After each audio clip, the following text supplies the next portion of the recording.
الحمدللہ والصلاۃ والسلام علی رسول اللہ اما بعد۔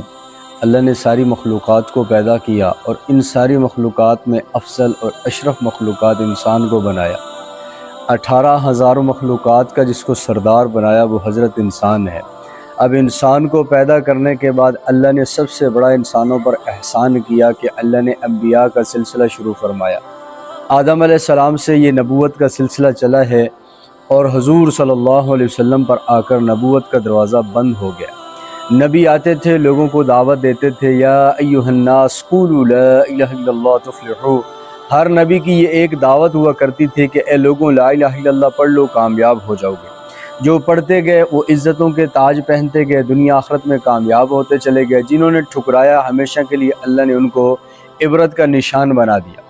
تو یہ نبوت کا سلسلہ چلتے چلتے حضور علیہ السلام پر آ کر ختم ہو گیا۔ قرآن میں اللہ فرما رہے ہیں ما کان محمد ابا احد من رجالکم ولکن رسول اللہ وخاتم النبیین، کہ یہ محمد تم مردوں میں سے کسی کے باپ نہیں ہیں لیکن اللہ کے رسول ہیں۔ کیسے رسول ہیں؟ جو آخری ہیں، اب ان کے بعد نبی کوئی نہیں۔ جو نبوت کا دعویٰ کرتا ہے وہ جھوٹا ہے، دجال ہے، کذاب ہے، نبی نہیں ہو سکتا۔ حضور علیہ السلام فرما رہے ہیں انا خاتم النبیین لا نبی بعدی، میں آخری نبی ہوں، اب میرے بعد نبی کوئی نہیں ہے لیکن قیامت تک انسان آنے۔ اور سورۃ ملک کے اندر اللہ فرما رہے ہیں کلما القی فیہا فوج سألہم خزنتہا الم یأتکم نذیر، کہ جب ہر جہنمی کو یوں اٹھا کر جہنم میں پھینکا جا رہا ہوگا تو اس سے پوچھا جائے گا کیا تمہارے پاس کوئی ڈرانے والا نہ آیا، کیا تمہیں کوئی آخرت کا بتانے والا نہ آیا؟ حضور تو 1446 سال پہلے دنیا سے پردہ فرما گئے۔ تو اس امت کو پھر یہ ذمہ داری سونپ دی گئی۔ نبیوں والا کام اللہ نے اس امت کو گفٹ کر دیا۔ نبیوں والا کام حضور کی طفیل، حضور کے برکت، حضور کے صدقے اس امت کی ذمہ داری قرار دی گئی۔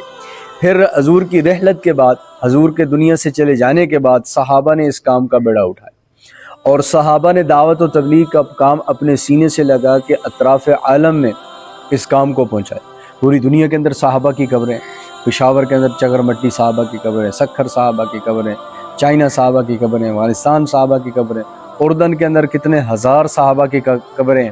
تو پوری دنیا کے اندر صحابہ نے اس تبلیغ کو پہنچایا، اس پیغام کو پہنچایا۔ پھر صحابہ کے بعد اس کام کا بیڑا اٹھایا ہے تابعین نے۔ تابعی کہتے ہیں جس نے صحابی کو دیکھو۔ تابعین نے پھر اس کام کا بیڑا اٹھایا، لوگوں کو تبلیغ کی، واعظ کیے، لوگوں کو اللہ کے قریب کرنے کی کوشش، محنت کی۔ پھر تابعین کے بعد تبع تابعین کا زمانہ آتا ہے۔ تبع تابعین اسے کہتے ہیں جس نے تابعی کو دیکھا ہوتا ہے۔ پھر انہوں نے اس کام کا بیڑا اٹھایا۔ یوں چلتے چلتے جب پوری دنیا کے اوپر مسلمانوں نے فتوحات حاصل کی، مسلمانوں کو اللہ نے بڑی بڑی سلطنتیں جاگیریں دے دی، تو جیسے دنیا آتی ہے پھر ساتھ جو ہے شیطانیت بھی آتی ہے۔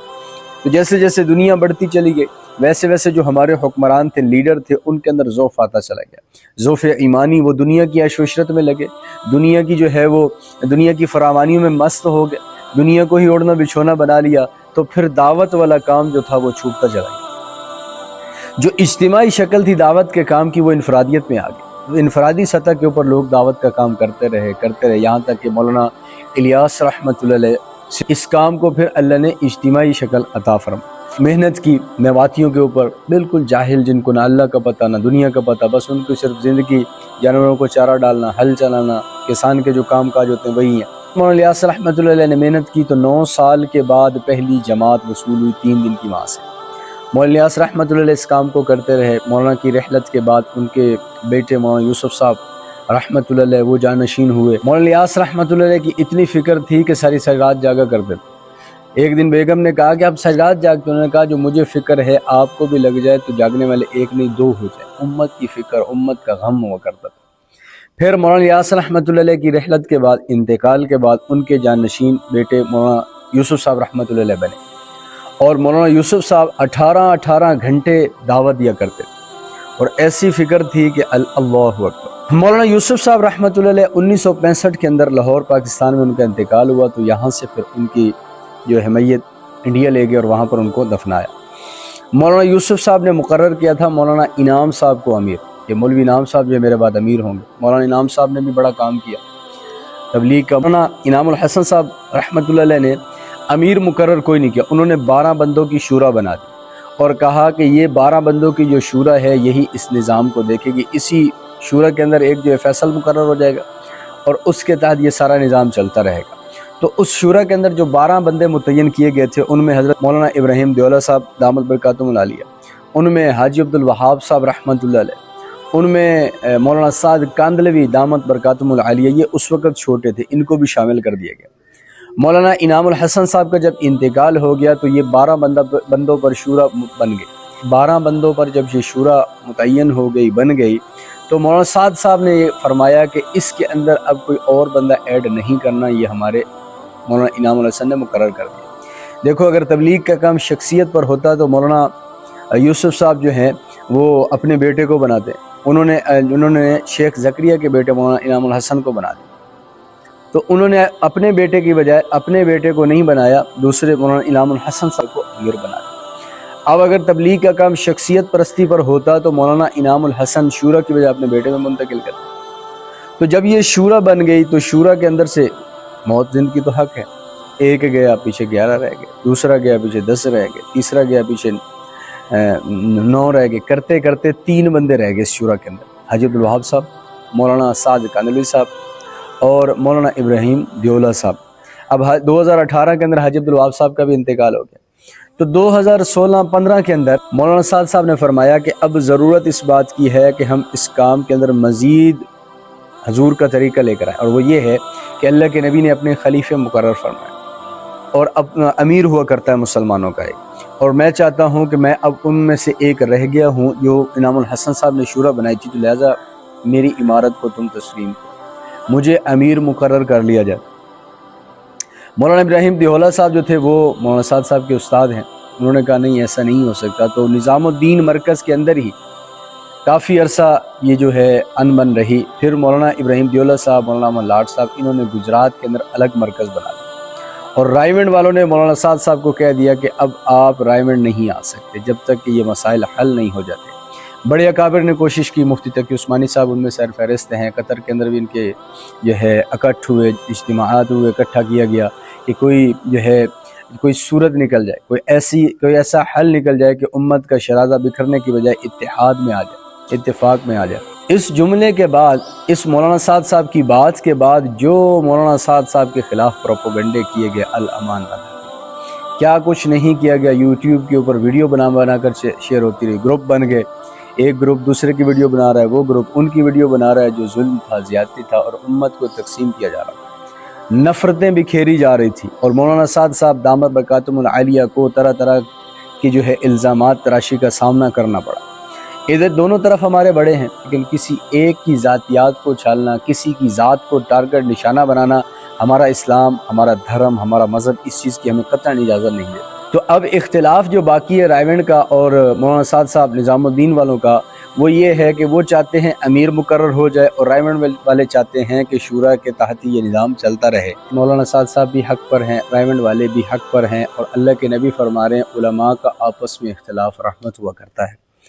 مولانا تاج میل صاحب 1972 کے اندر رائے ونڈ مرکز کے اندر داخلہ لیا، اور 1980 کے اندر وہاں سے فراغت ہوئی، اور اپنی زندگی کو تبلیغ کے لیے وقف کر دیا۔ اس وقت 72 ایئرز ان کی عمر ہے تقریباً، اس میں سے 52 سال ان کو تبلیغ کے اندر ہو گئے کہ اللہ اس کے رسول کا پیغام لوگوں کو سنا رہے ہیں۔ اب انسان جب ترقی کرتا ہے نا تو اس کے ساتھ ساتھ حاسدین بھی آتے ہیں جو حسد کرتے ہیں، ایسے لوگ بھی آتے ہیں جو ان کی جڑیں کاٹنے والے ہوتے ہیں۔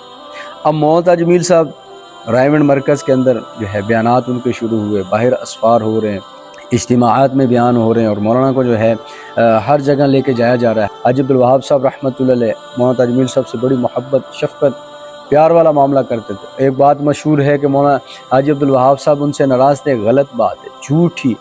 حاجی عبدالوہاب صاحب اگر ناراض ہوتے تو کتنے ایسے بیانات ہم نے اپنی زندگی میں حاجی عبدالوہاب صاحب رحمۃ اللہ علیہ کے دیکھا، مولانا نے رائے ونڈ کے ممبر پر بیٹھ کر یہ حاجی عبدالوہاب صاحب تو مولانا کو فرمایا کرتے تھے کہ آپ تو ہمارے بچے ہو بھائی، پیار محبت دیتے تھے، شفقت دیتے تھے، گود میں ان کا سر رکھ لیتے تھے۔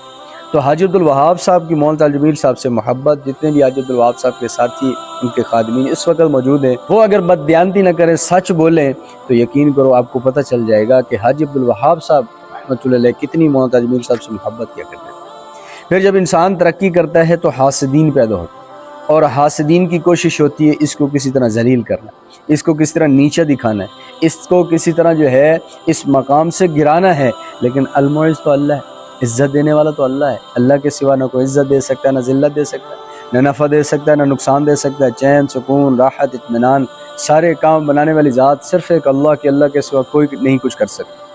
تو اب مولانا تاج میل صاحب کو ان حاسدین نے گرانے کی کوشش کی، ناکام کوشش، اور اس میں طرح طرح کے الزامات لگائے۔ حاجی عبدالوہاب صاحب رحمۃ اللہ علیہ تک سارا معاملہ خاموشی میں تھا، مولانا تاج میل صاحب کے بارے میں بھی وہ خاموش تھے، باتیں کرتے تھے، الزام تراشیاں کرتے تھے پس پشت، لیکن حاجی عبدالوہاب صاحب رحمۃ اللہ علیہ کے سامنے کوئی بات نہیں کی جا سکتی۔ مولانا سعد صاحب والا معاملہ بھی جو ہے، حاجی عبدالوہاب صاحب کی رحلت تک، حاجی عبدالوہاب صاحب کے انتقال تک خاموشی رہی۔ جیسے ہی حاجی عبدالوہاب صاحب رحمۃ اللہ علیہ کا انتقال ہوا، حاسدین نے بھی سر اٹھایا، اور ادھر سے مولانا سعد صاحب کے خلاف بھی پروپیگنڈے نے اس نے بھی شدت اختیار کر لی۔ تو اب مولانا سعد صاحب والا جو مسئلہ ہے وہ امیر اور شورائی والا چل رہا ہے۔ بہتر یہ ہے دونوں صحیح ہیں، اگر شورا امیر بن جائے وہ بھی زبردست، حضور کی سنت ہے، شورا بن جائے تو وہ بھی حضرت عمر رضی اللہ تعالیٰ نے شورا بنائی تھی، حضرت عمر کی سنت ہے، تو دونوں پر عمل ہو جائے زبردست ہے ماشاءاللہ۔ اور مولانا تاج میل صاحب کا جو مسئلہ ہے وہ صرف حسد ہے اور کچھ نہیں، کہ مولانا کو بیان نہیں دینا، مولانا جو ہے پی ٹی آئی کی حمایت کر رہے ہیں، مولانا سیاست والوں سے ملتے ہیں، مولانا میڈیا استعمال کرتے ہیں، مولانا یہ کرتے ہیں، مولانا وہ کرتے ہیں، مولانا ہمارے اصولوں پر نہیں چلتے۔ مولانا طارق جمیل صاحب نے صاف کہہ دیا تھا، میں تمہارے بنے ہوئے اصولوں پر نہیں چل سکتا، میں چلوں گا تو سیرت پر چلوں گا، میں چلوں گا تو صحابہ کے اصولوں پر چلوں گا۔ ایک طرف ہم تبلیغ والے جو ہے نا علماء کے فضائل بیان کرتے ہیں، کیا کہتے ہیں کہ علماء کو دیکھنا بھی عبادت ہے، جس نے عالم کی زیارت کی ایسا جس نے اللہ کے نبی کی زیارت کی۔ عالم کا سونا، عابد کا ساری رات عبادت کرنا، تو عالم کا سونا افضل ہے۔ فقیہ واحد اشد علی الشیطان من الف عابد، کہ ایک فقیہ جو ہے وہ شیطان پر 1000 عابدوں سے زیادہ بھاری۔ ایک طرف ہم علماء کے فضائل بیان کریں تو دوسری طرف ہمیں ان علماء کی قدر بھی کرنی چاہیے، چاہے مولانا سعد کاندھلوی صاحب ہیں، چاہے مولانا ابراہیم دیولہ صاحب ہیں، چاہے مولانا احمد لاٹ صاحب ہیں، چاہے مولانا نذر الرحمان صاحب ہے، چاہے مولانا طارق جمیل صاحب ہے، جتنے بھی تبلیغ کے علماء ہیں یا تبلیغ سے غیر علماء ہیں، سارے علماء کی ہمیں قدر کرنی، علماء سے ہمیں محبت کرنا ہے، علماء سے ہمیں محبت کرنی ہے، اور یہی علماء ہمیں آخرت کا پتہ بتا رہے ہیں، یہی علماء ہمیں قرآن حدیث سکھا رہے ہیں، یہی علماء ہمیں جنت جہنم بتا رہے ہیں، یہی علماء ہماری رہنمائی کر رہے ہیں، یہی علماء ہمیں کاروبار کے مسائل بتائیں گے، یہی علماء ہمیں حضور کی گھر کی زندگی بتائیں گے، مسجد کی زندگی بتائیں گے۔ جب تو علماء کا اختلاف جو ہوتا ہے وہ رحمت ہوا کرتا ہے، تو اختلاف کو رحمت کی بجائے زحمت بنانے والے نیچے والا طبقہ ہوتا ہے، جو یہ چاہتا ہے کہ اگر بڑے آپس میں مل گئے تو ہماری دکانیں بند ہو جائیں گی، بڑے آپس میں مل گئے تو ہماری چاپلوسیاں بند ہو جائیں گی، بڑے آپس میں مل گئے تو ہمیں کوئی لفٹ نہیں کروائے گا۔ تو وہ جو نیچے والا طبقہ ہوتا ہے وہ ایک دوسرے کو بڑوں کے بارے میں، ادھر والے نے جا کر ادھر والوں کو یہ بات کہی، نیچے والوں نے اوپر والوں کو بتایا، پھر ادھر والے جو ہیں انہوں نے آ کر اس طبقے کو بتایا، انہوں نے پھر جو اپنے اوپر والے بڑے بزرگ ہیں ان کو بتایا، جی وہ گروہ تو یہ کہہ رہا تھا، انہوں نے تو یہ کیا ہے، انہوں نے کہا ہے ہم وہ کر دیں گے۔ تو سب سے جو لڑوانے والا طبقہ ہوتا ہے یہ نیچے والے جو خادمین ہوتے ہیں، بڑوں کے ساتھ جو چل پھر رہے ہوتے ہیں، ان بڑوں کو گمراہ کرنے والے یہی لوگ ہوتے ہیں، ان کو برگلانے والے، ان کو دوسروں کے خلاف بھڑکانے والے وہ یہی کام کرتے ہیں۔ بہت سے خادمین ایسے ہیں جن کو میں نے دیکھا کہ ان کی کیا زندگی میں انہوں نے اوٹ پٹانگ شروع کی ہوئی ہے، اور کیسے اپنے جن کی خادمیت میں ہے ان کو گمراہ، ان کو ہائی جیک کیا ہوا ہے۔ اگر اس پہ ایک ویڈیو بن سکتی ہے، اس پہ پورا ایک لیکچر تیار ہو سکتا ہے کہ خادمین کیسے دھوکہ دے رہے ہیں اپنے اکابر کو، اور کیسے لوگوں کے خلاف کر رہے ہیں، یا لوگوں کے خلاف ان کے دل میں نفرت ڈال رہے ہیں۔ اس پر ایک پوری ویڈیو بن سکتی ہے، لیکن اللہ امت کی حفاظت فرمائے، اور اللہ ایسے لوگوں کے شرور و فتن سے ہم سب کی حفاظت فرمائے۔